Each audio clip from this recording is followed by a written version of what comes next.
How's it going, everybody? Ross here. And first, before I start the video, happy Mother's Day to all the mothers out there. My mother, of course, my mom.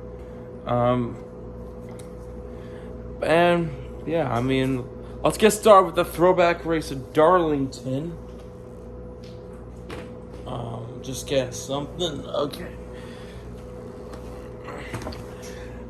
Truck race was on Friday night. Ross Chastain got the win in overtime. He was starting to close in on Ty Majeski a little bit when the caution came out with 5 laps to go. Chastain jumped him on the final restart, collected the dub. Nick Sanchez ended up finishing in second, Ben Rhodes in third, Christian Eckes in fourth. Ty Majeski ended up finishing in fifth. Chase Purdy in 6th, Colby Howard in the 1 for Tricon in 7th, Taylor Gray in 8th, Ty Dillon in 9th, Tanner Gray rounding at the top 10. Other notable, Grant Enfinger, who was running in the inside the top 5 in the closing stages of the race, had a tire issue.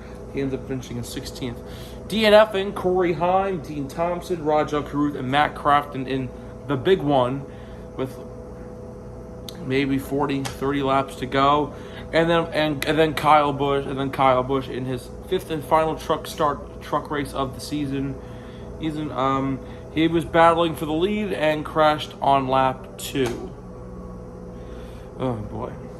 Anyway, yesterday's Xfinity race, really didn't watch much of it. Justin Allgaier collected the win, and good win for Junior Motorsports. I believe this is Allgaier's first win of the year. Austin Hill ends up in 2nd, Cole Custer in 3rd, Sam Mayer in 4th, Eric Almirola in the 20 and 5th, Parker Kligerman in 6th, Riley Herbst in 7th, Jesse Love in 8th, Sheldon Creed in 9th, and Brandon Jones rounding at the top 10. Other notables, William Byron, who was in the 17 in the one-off, it finishes 11th.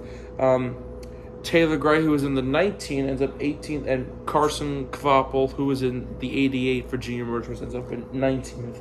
Sammy Smith and AJ Allmendinger both had issues. Now we get to the main event. Today's Cup race, the Goodyear 400, the throwback race at Darlington, the best throwback of this year. I really like William Byron's, the Jeff Gordon throwback with the flames.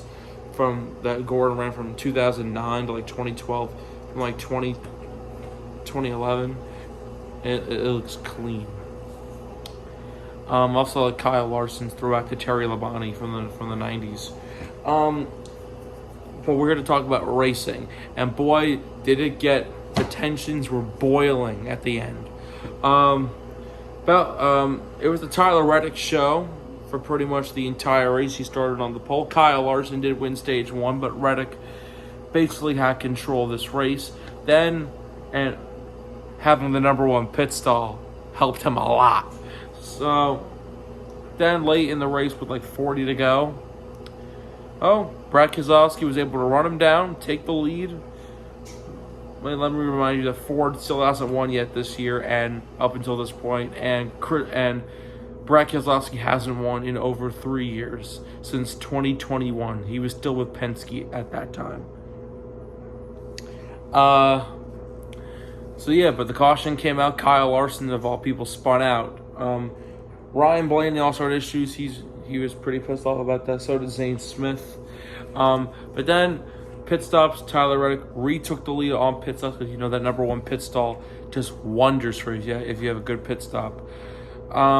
Then he and Keselowski were going at it for a couple laps. Then with 28 laps to go, Keselowski gets a little too high, puts Reddick in the wall, opens the door for Chris Buescher, who we all know finished 2nd in that photo finish last week at Kansas, the closest finish in NASCAR history.